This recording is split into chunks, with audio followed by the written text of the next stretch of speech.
जय सिया राम दर्शकों, आप सभी का बहुत बहुत स्वागत है हमारे बेहद ही विशेष कार्यक्रम स्वयं को खोजो में। और मैं हूं आपके साथ उपेंद्र कौर। दर्शकों, इस कार्यक्रम के माध्यम से हम इस बात को समझने का प्रयास कर रहे हैं कि यदि श्री राम जी को वनवास ना होता तो ऐसे में दिए गए श्रापों का और वरदानों का क्या होता। इस बात को समझने के लिए आज हम एक प्रसंग पर चर्चा करने वाले हैं। क्या होगा वो प्रसंग हम जरूर आपको बताएंगे, लेकिन उससे पहले मिलकर स्वागत करते हैं हमारे बेहद ही खास मेहमान का। जी हाँ, हम बात कर रहे हैं मोटिवेशनल स्पीकर सौरभ जी की। तो आइए सबसे पहले मिलकर उनका स्वागत करें। जय श्री राम सर। जय श्री राम। आपका भी, सभी श्रोता और दर्शकों का भी बहुत बहुत स्वागत है। सर, आज इस कार्यक्रम के माध्यम से हम उस विषय पर जानना चाहेंगे जो हमारा पिछले कार्यक्रम में अधूरा रह गया था। आपने पिछले कार्यक्रम में यह बताया था कि सुमन जी अयोध्या वापस लौट गए और वहां पर अब वो दशरथ जी के पास पहुंच गए हैं। तो ऐसे में इस विषय पर आज मैं आपसे प्रकाश चाहूंगी, इस प्रसंग पर चर्चा करना चाहूंगी। जी, बहुत सुंदर। जैसा कि बताया कि सुमन जी की स्थिति बहुत ही असहनीय और दयनीय हो रही थी। वो किसी तरह से निषाद के जो सहयोगी थी उनके माध्यम से वहाँ पहुँचते हैं और वहाँ पहुँचने के बाद जो अवध के सेवक हैं वो उनको महाराज दशरथ के पास तक पहुँचाते हैं। जो माता कौशल्या जी का सदन है, महल है, वहाँ पहुँचते हैं। जब वहाँ पहुँचते हैं तो माता कौशल्या उनके कान में कहती हैं कि मंत्री जी आ गए हैं। महाराज दशरथ को एकदम चेतना होती है और वो बड़े उससे एकदम उठते हैं और वो उनसे इधर उनके हाव भाव भी देखते हैं कि सुमंत की, अरे उनकी बिल्कुल स्थिति ऐसी है, वो खड़े हैं और धूल में भी वो हो रहे हैं कहीं वो, तो उन्हें ये तो लग गया कि ये अकेले आए हैं।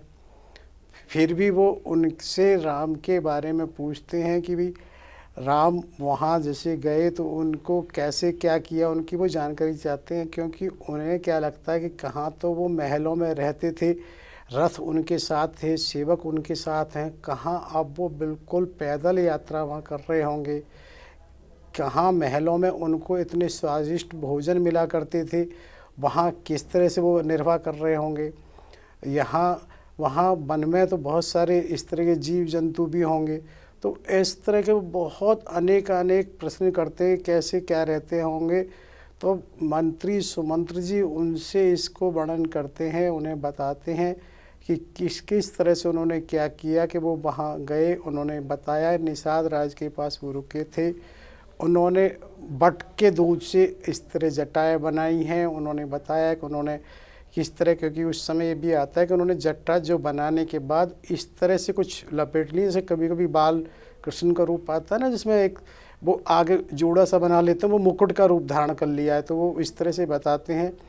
और उन्होंने ये बताया किस तरह से उन्होंने पर्णशैया पर निवास किया है, वो उसके बारे में बताते हैं। तो निश्चित रूप से महाराज को दुख होता है। तब फिर वो अपने को किसी तरह संभालते हैं, किसी उससे वो ये पूछते हैं कि उन्होंने क्या कहा होगा।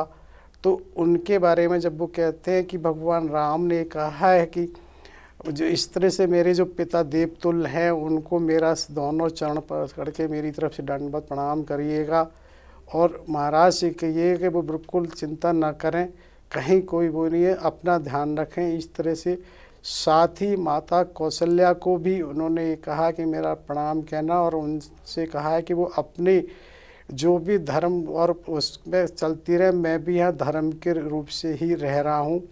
उन्होंने साथ ही ये भी कहा था कि भी भरत से भी कहना कि वो इस तरह से राज का सुशासन करेंगे, महाराज की इच्छा का विशेष ध्यान रखें, वो क्या चाहते हैं, युवराज जैसे होते हैं उसी तरह से महाराज की इच्छा के अनुसार ही उसको करें।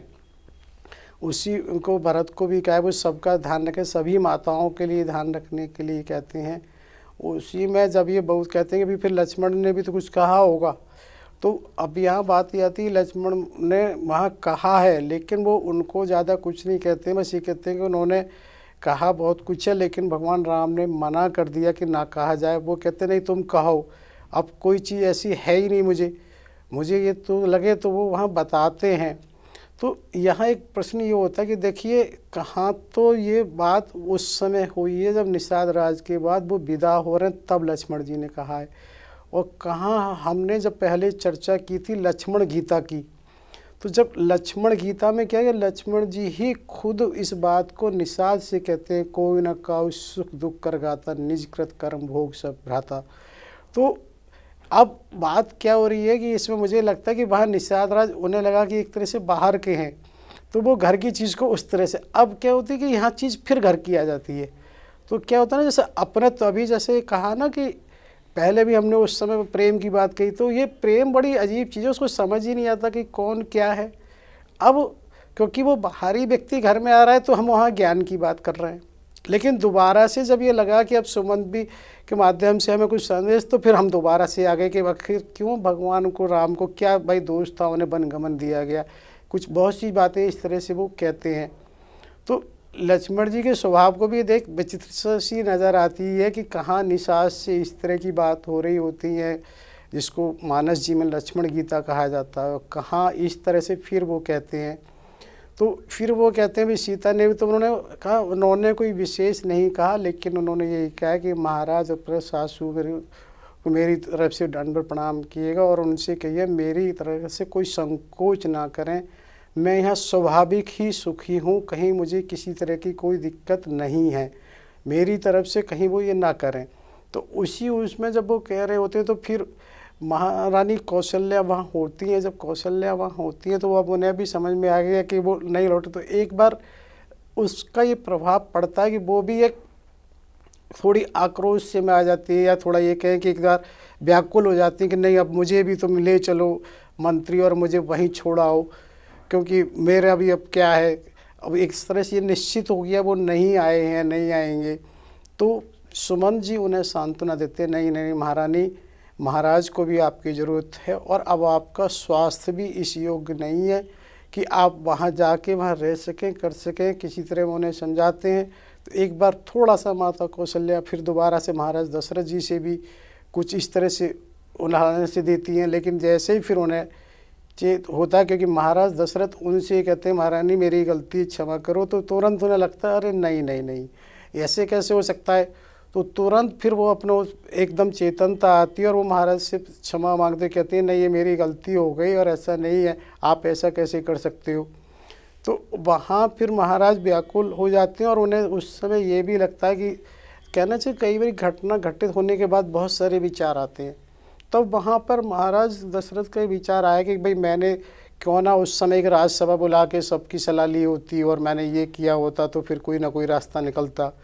और कभी कभी ऐसा भी आता है कि वहाँ माता कैकेयी ने भी कभी सोचा था शायद कोई और रास्ता निकलता है इसका, क्योंकि उस समय क्या हुआ है, जो भी कुछ हुआ है अचानक हुआ, क्योंकि सारी तैयारी, राज तैयारी और सारे देवता और उनका भी ये मार्ग भी किसी तरह से आज ही हो जाए, जो कुछ होगा तो आज ही होगा, नहीं तो कल नहीं होगा। कल अगर युवराज बन गए फिर थोड़ी होगा वनगमन, वनगमन होना है तो आज ही होना है। तो उसी चीज़ को महाराज को भी ये लगता है कि यदि उस समय राजसभा बुलाई होती तो शायद कोई और रास्ता निकलता, ज़रूरी नहीं था कि कैकेयी की बात को ही मानना होता। तो उसी में वो चर्चा वहाँ कर रहे होते हैं, लेकिन अब उन्हें जब ये दिख गया तो महाराज बहुत व्याकुल हो जाते हैं, बहुत हो जाते हैं जैसे उस चीज़ कहें। तो उन्हें फिर एक तुरंत वो इस घटना का स्मरण होता है, जिसे हमने पहले भी एपिसोड 31 में भी शायद जिक्र किया है कि जो महाराज का जो उस समय का ये बात थी, श्रवण कुमार के माता पिता ने जो श्राप दिया था वो महारानी कौशल्या को सुनाते हैं भी इस तरह से ये घटित हुआ था। और मुझे अब ऐसा लगता है कि अब समय मेरा आ गया है। महारानी उन्हें संभालते, नहीं महाराज आपके बिना कौन है, अवध अनाथ हो जाएगा, आप स्वयं को संभालिए और करिए।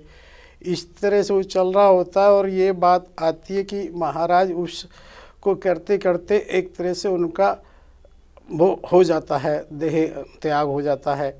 और देह त्याग होते ही ऐसा माना जाता है माता सुमित्रा, माता कौशल्या खुद भी मूर्छित हो जाती हैं, जिसको कहीं वाल्मीकि रामायण में तो कभी माना गया कि कहीं वो सो गई हैं निद्रा में। वास्तव में ऐसे में निद्रा तो हो नहीं सकती, लेकिन एकदम जब ऐसा घटित हुआ तो कहीं मूर्छा टाइप की उनकी रही है। और उसी मूर्छा टाइप से होने से जब उन्हें बाद में चेतन आया है तो वहाँ पर ये रही है। और जब ये एकदम कोलाहल और वो सब रहा है तो उस कोलाहल के बाद निश्चित रूप से जन जन तक ये आभास हो गया कि महाराज नहीं रहे हैं। जब ये हो जाता है तो महर्षि वशिष्ठ तक भी सूचना पहुंचनी स्वाभाविक है। अब महर्षि वशिष्ठ आते हैं और महर्षि वशिष्ठ, जैसा हम पहले भी कह चुके हैं कि गुरु होने के साथ साथ वो उनके पुरोहित और वो हैं, तो इस समय सबसे बड़ा दायित्व उनका ही हो जाता है, क्योंकि एक तरह से प्रतिनिधि वही होते हैं। तो वो वहाँ आते हैं और उनके ऊपर कहना चाहिए पूरे राज्य की, अंतःपुर की, पूरे राजा की और पूरी उसकी जिम्मेवारी उन्हीं के ऊपर हो जाती है। और वहाँ वो आते हैं तो सबसे पहले वो सुमंत जी से ये कहते हैं, शोक तो पूरे जीवन चलेगा, तुरंत अब आप ये देखिए कि कैसे क्या करनी है। उन्होंने एक ये कहा है, एक राज्यसभा का आयोजन किया जाए कि जिसमें ये निर्णय लिए जाए कि क्या कैसे करना है। सब प्रधान प्रमुख हैं जो उनके हिस्से हैं उनको बुलाते हैं और ये भी कहते हैं कि उसमें माता कौशल्या, माता सुमित्रा भी पीछे एक स्थान होता है, जो बहुत पहले भी चर्चा करी कि पहले महलों में इस तरह से व्यवस्थाएं रहती थी, तो वो वहाँ उनके लिए भी कहते हैं कि उन्हें रखा जाए। और तब वो राज्यसभा में वहाँ प्रश्न सबसे पहले यही आता है कि महाराज के शरीर का क्या सुझाव है, क्या प्रश्न ये है कि क्या करना चाहिए, कैसे करना चाहिए। इस समय उस पर विचार की बात होती है और उनका मेन राज्यसभा का जो आशय होता है, इस समय विचार विमर्श करना नहीं होता, एक तरीके से उनको निर्देश और आदेश देने का होता है, क्योंकि इस समय बहुत सारी चीज़ें तो है नहीं। तो उसी समय एक चीज़ एक तो ये होती है, महाराज के शरीर को भाई जो होता है अंत्यक्रिया की जाए, तब ये बात है कैसे की जाए, क्योंकि यहाँ प्रश्न ये कि वर्तमान में चारों युवराज में कोई है नहीं, तो कहीं किसी ने कहा भाई जहाँ ऐसा नहीं होता तो पत्नी वो कर सकती हैं, तो वहाँ पत्नी की बात आती, तो वो कहते नहीं, पत्नी का द्वारा नहीं हो सकता, कि किसी को सहमरण के लिए मैं बिल्कुल नहीं कहूँगा और सहमरण की कहीं इजाज़त नहीं दी जा सकती है, क्योंकि सबको ये था यदि ऐसा कुछ हुआ तो माता कौशल्या कहीं ऐसा न हो अपने को सती करने, और उसकी संभावना भी हो सकती थी। तो वहाँ पर सुमित्रा माता फिर बड़ी चेतन है। जब वो विचार चल रहा होता है तो वहाँ तुरंत वो एक संदेश अपनी सेविका के द्वारा पहुँचा सकती है कि क्या भरत जी तक इंतजार नहीं किया सकता। तो तुरंत एक तरह से महर्षि वशिष्ठ जी को समझ आ जाता है और वो तुरंत कहते हैं हाँ बिल्कुल किया जा सकता है और इंतजार ही किया जाएगा, क्योंकि उनको तो सिर्फ एक ये था कि विचार विमर्श कम और ये है। तब उसमें फिर ये दूसरा प्रश्न ये कि महाराज की जो क्रिया होनी है, जैसा कि पहले भी बताया कि जो राजाओं की क्रिया वगैरह होती है उसमें बहुत सारे दान वगैरह होते हैं, यज्ञ वगैरह टाइप होते हैं, उनमें काफ़ी खर्च वगैरह भी होता है। तो उस समय एक बात ये आती है कि भाई जो कोष है, कोष से जो धन है उसका अधिकार राजा को होता है, क्योंकि यहाँ एक प्रश्न ये आया कि भाई वो धन की स्वीकृति या संस्तुति कैसे होगी, क्योंकि कहीं ये बात आई थी कि भाई यार भारत तो बहुत दूर थे, क्यों नहीं राम को ही बुला लिया गया। तो उसमें दोनों वजह थी, राम एक तो वन गमन जा चुके हैं, दूसरा एक ये भी आशय था कि जो पुराना निर्णय हुआ है उसके हिसाब से वर्तमान में अभी भरत राजा हैं, तो अगर भरत राजा हैं यदि वो आके उसको उन्हें बुलाया जाएगा तो उससे दोनों काम होंगे, उधर भगवान राम के वनगमन में कोई विघ्न नहीं आएगा, इधर वो वर्तमान में राजा हैं तो उनको सारे अधिकार सुरक्षित हैं। तब ये बात फिर आती है कि भाई अच्छा उस पर सिंहासन में बैठाया किसी को जाए, तो अभी ये बात होती है कि नहीं भरत जी को ही उसको दिया जाए और उन्हीं को बुलाने की बात रखी जाए। तो वहाँ महर्षि वशिष्ठ इसी आदेश को वो पारित कर देते हैं। और यहाँ एक बात और साथ में कहना चाहता हूँ कि किसी ऐसा भी प्रसंग आता है कि किसी एक तरुण उसने एक सुझाव ये दिया था कि स्थान गद्दी का बिल्कुल खाली नहीं रहना चाहिए और उसको किसी भरा जाए। तो तब किसी ने कहा तो तुम बताओ भाई क्या विकल्प है, भाई किसको बिठाया जा सकता है। तुम्हें ये पता है कि चारों युवराज है नहीं और माता सुमित्रा कौशल्या किसी भी स्थिति में तैयार नहीं होंगी, क्या तुम ये चाहते हो माता केकई को बिठाया जाए। सबने कहा नहीं नहीं ऐसा तो सोचा ही नहीं जा सकता। फिर तुम्हारा क्या आस है, तुम क्या चाहते हो। तो ये भी बात आती है कि भाई वो कोई ब्राह्मण स्वीकार करेगा क्या, तो उनसे कहा क्या तुम स्वीकार करोगे कि नहीं नहीं नहीं, फिर तो कोई विकल्प बचा ही नहीं है। तो तब ये बात इसलिए है कि ऐसा जब वहाँ होता है राज्यसभा में तो मेन उसका उद्देश्य था कि जो कहा जाए सबकी जानकारी में आए। उसका उद्देश्य विचार विमर्श ज़्यादा सूचनात्मक होता है। तो वहाँ पर ये निर्णय लिया जाता है कि नहीं, वहाँ पर उनकी भरत की ननिहाल के लिए 5 दूत भेजने की बात भी होती है। उसमें कुछ इस तरह से आता है, विजय, जयंत, अशोक और नंदन आदि 5 दूतों की वहाँ भेजने की बात होती है। और ये बात की जाती है घुड़सवार, और उनको ये भी कहा जाता है कि कुलगुरु महर्षि वशिष्ठ ने आपको उसके महाराज के दर्शन और माता कैकेयी दर्शन के लिए बुलाया है। तो उसको संदेश को इस तरह से दे के उनको भेजा जाता है, और सारी व्यवस्थाएं उसी हिसाब से की जाती हैं उनके रास्ते में अश्व वगैरह की, क्योंकि सबको मालूम है कि इसमें बहुत समय लगना है। और समय जब लगना है तो वो वहाँ समय के हिसाब से अश्व को रास्ते में, क्योंकि ये माना जाता है कि बदला भी जाएगा, तो वो उसी व्यवस्था को इसी हिसाब से वहाँ करके उनको भेजते हैं कि जिससे रास्ते में सारी व्यवस्था रहे, कोई असुविधा ना हो। उधर ये जब जा रहे होते हैं, जैसा बताया कि शत्रुघ्न और भरत अपने ननिहाल में थे, तो वहाँ पर क्या होता है कि जब वो भरत और शत्रुघ्न का ये रहता था कि भरत जैसे बड़े हैं तो शत्रुघ्न उनको नित्य प्रति न चरण बंदन करती थी। वो तो सुबह सुबह जब उनके पास आते हैं तो भरत जी से कहते हैं, आज आप कुछ उदास ऐसे क्यों लग रहे हैं, क्या है? तो वो कहते हैं कि मैंने कुछ दुस्वप्न देखा है तो मैं उसकी वजह से हूँ। तो शत्रुघ्न भी यही कहते हैं कि नहीं, दुस्वप्न तो मैंने भी देखा है कि कोई वन्य महागज मुझे खींच रहा है, और मैं स्वप्न में भी ये सोच रहा हूँ कि भाई गज का वध तो बिना युद्ध के कहीं अवध है, उसको नहीं मारना चाहिए, लेकिन मैं बस कर रहा हूँ और मैं कुछ कर नहीं पा रहा हूँ, और मेरे बाम अंग भी फड़क रहे, अपशकुन की बात भी हो रही है। तो यहाँ जो हम पहले भी एक बारी चर्चा कर चुके हैं ना, तो थोड़ा सा एक चीज़, वही चीज़ बड़ा फिर प्रकाशदान ने की है कि ये चय अंग फड़कना है या ये स्वप्न है क्या?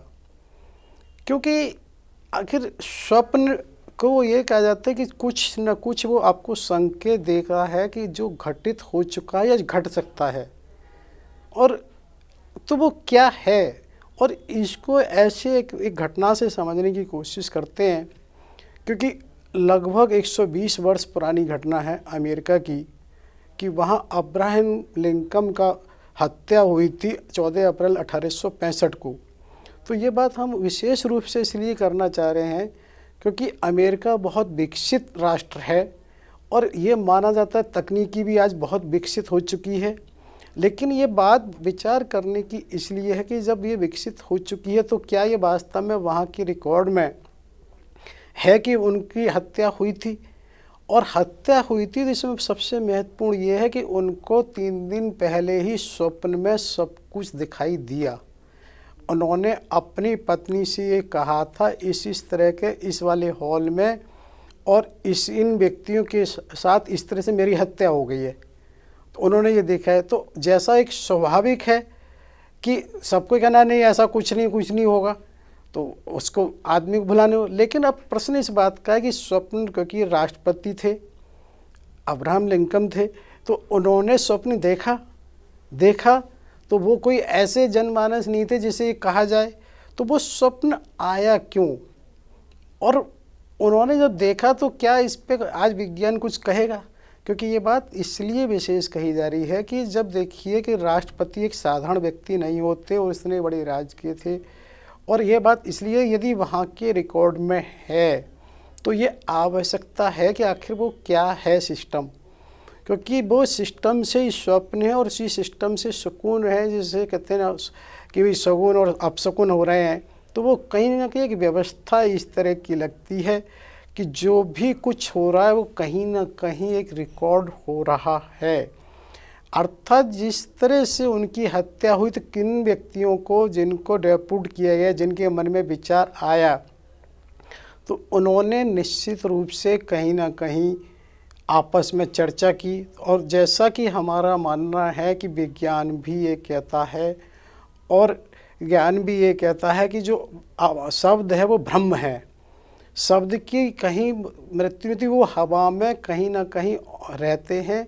सिर्फ उनको रिसीव और ट्रांसमिशन वाले सिस्टम को हमें समझना होता है।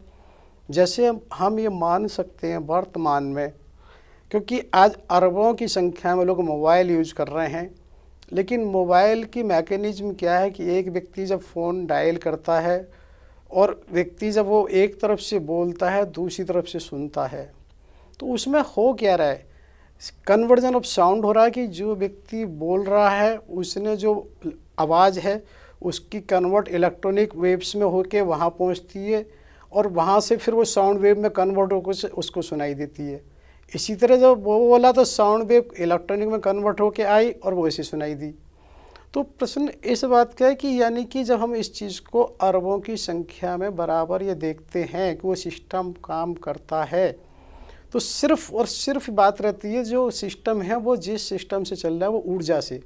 तो वो ऊर्जा तो हमने जैसा पहले भी चर्चा की है कि भाई इंसान के खुद दिमाग में बहुत सारे इस तरह न्यूरॉन्स ऑलरेडी होते हैं कि कौन से एक्टिव और कौन से डीएक्टिव हो जाता है।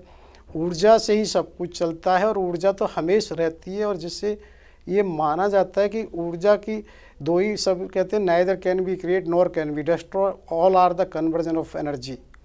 तो अर्थात ऊर्जा का तो है ही नहीं।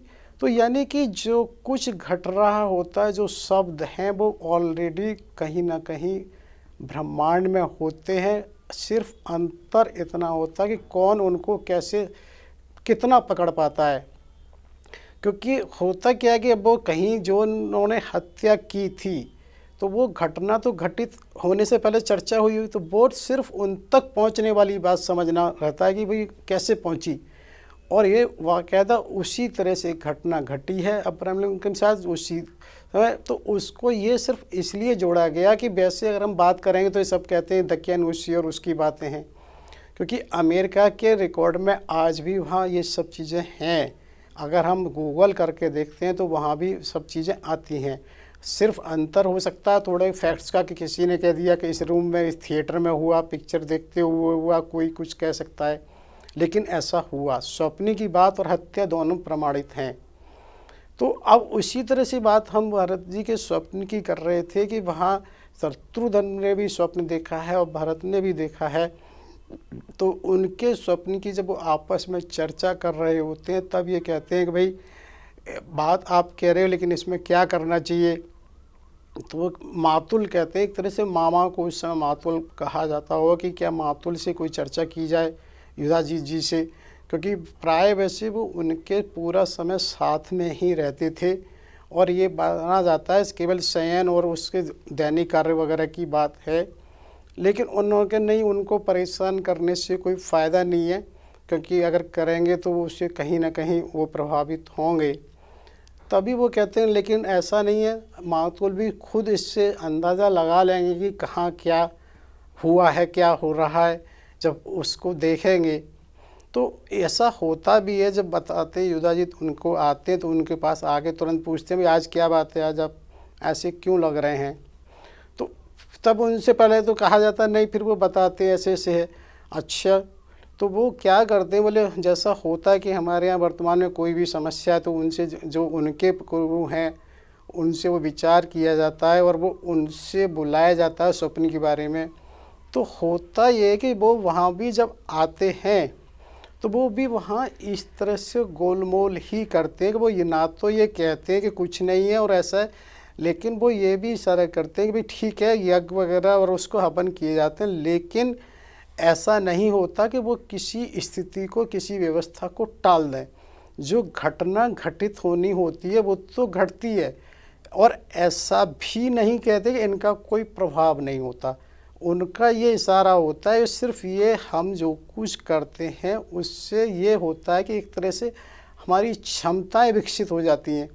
जैसे कहना चाहिए ना कि कोई घटना घट रही होती है तो उसको बीच में अभी कोरोना में एक इम्यूनिटी वर्ड आया था, तो वो प्रतिरोध क्षमता सबकी अलग है, प्रतिरोध क्षमता जैसे है। तो इसी तरह से उनका ये मानना है कि ऐसा नहीं है कि अगर हम किसी हवन यज्ञ को कर रहे हैं तो ये मान लें कि घटना घटने से रुक जाएगी। तो वो ऐसा कुछ इशारा जब देते हैं तो सबके मन में संदेह और शंका हो जाती है, कुछ न कुछ तो है सो गुरु देख पा रहे हैं लेकिन वो स्पष्ट नहीं कर रहे हैं। लेकिन वो वहाँ पर फिर भी जो उनको लगता है आवश्यक कर्म कांड या यज्ञ कहें, हवन कहें, वो वहाँ करा रहे होते हैं। और ऐसा आता है कि जब वो चल रहा होता है या हो चुका होता है तभी जो अवध से गए हुए वो सैनिक कहें, चार हैं सेवक, वो वहाँ पहुँचते हैं और उनके द्वारपाल के द्वारा वहाँ सूचना पहुँचती है और वो द्वारपाल वहाँ जाके ये कहते हैं कि अवध से इस तरह से सेवक आए और वो आपके दर्शनों की अनुमति चाहते हैं। और वो ये भी बताते हैं, उनके हाव भाव से ऐसा लगा उन्होंने कहीं रास्ते में विश्राम भी नहीं किया है और वो तुरंत ही मिलने की इजाज़त चाहते हैं। तो इस स्थिति को तुरंत सब लोग, क्योंकि हैं राजसी से जुड़े हुए, वो समझ सकते हैं, तो वो वहाँ उनको तुरंत कहते हैं, अच्छा उनको भेजने की एक तरह स्वीकृति देते हैं, उनको कहते हैं कि उन्हें ससम्मान अंदर भेजा जाए। जैसा कि बताया ना कि वहाँ 5 व्यक्ति ही इसलिए उन्होंने भेजे हैं क्योंकि इतना प्रमुख और मुख्य विषय है कि ये माना जा सकता है इतनी लंबी यात्रा में कहीं भी कोई घटना घट सकती है, कहीं किसी को स्वास्थ्य हो, तो ऐसा नहीं हो कि वो अधूरा रह जाए। तो क्योंकि इस मंत्री जो सुमंत्री हैं बहुत अनुभवी है, तो हर उसको वो देखते हैं और जब वो वहाँ पर इसीलिए राज्यसभा में पहुँचते हैं तो वहाँ उनको पहुँच के महाराज को, युवराज को, जो कुलगुरु उनके होते हैं, सभी को सादर वंदन करते हैं।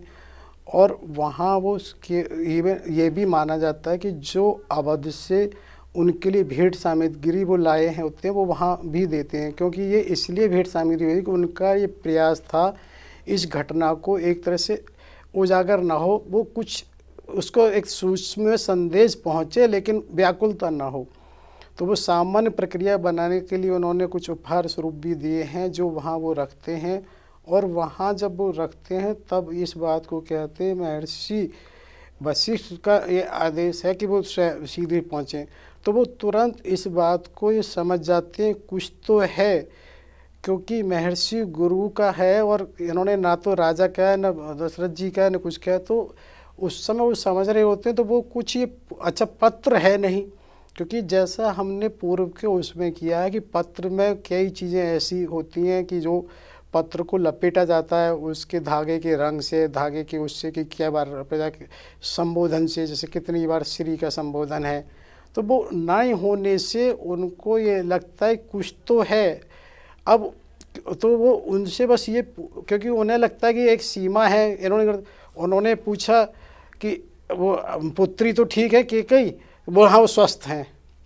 तो उन्हें संदेह लगा कि इन्होंने कुछ ना तो ये कहा कि एक तरह से जैसा प्राय सेवक बढ़ा चढ़ा के कहते हैं कुशल हैं, सब कुछ बहुत प्रसन्न है, स्वस्थ कहा है। तो उनके मन में, लेकिन उन्होंने देखा कि सेवक ने गर्दन झुका रखी, यानी कि वो और ज़्यादा बताने की स्थिति में नहीं है। तो वो इस बात को समझ जाते हैं और ज़्यादा कुछ नहीं कहते और वो इसको कहते हैं भी ठीक है, बस इतना समय तो हमको मिलना चाहिए कि जिससे कि यात्रा लंबी होगी तो उसकी तैयारी हम कर सकें। और जैसा कि एक होता है कि रिश्तेदारी प्रत्युत्तर में कि उन्हें भी कुछ तो पान फूल उन्हें देना होगा, तो वो उसको उनसे ये कहते हैं कि बस तुम जब तक के लिए विश्राम गृह में विश्राम करो, हम उस यात्रा की तैयारी करते हैं। सर, बहुत ही सुंदर चर्चा इस कार्यक्रम के माध्यम से भी चल रही है। हालांकि मन बिल्कुल नहीं कर रहा कि हम इस चर्चा को यहाँ पर विराम दें, लेकिन समय अब हमें और इजाज़त नहीं दे रहा। तो ऐसे में कार्यक्रम की अगली श्रृंखला में हम आपसे यह जानेंगे कि दशरथ जी के देह त्यागने के बाद जब संस्कार करना था तो कैसे हुआ, क्या कुछ और प्रसंग हुए, क्या कुछ और घटित हुआ, यह हम कार्यक्रम की अगली श्रृंखला में जानेंगे। तब तक के लिए आपने अपना कीमती समय दिया, उसके लिए बहुत बहुत धन्यवाद आपका। बहुत धन्यवाद। सभी दर्शकों श्रोताओं को बहुत बहुत आभार, कोटि कोटि नमन। साथ ही होने वाली गलतियों के लिए क्षमा याचना। जय श्री राम। जय श्री राम।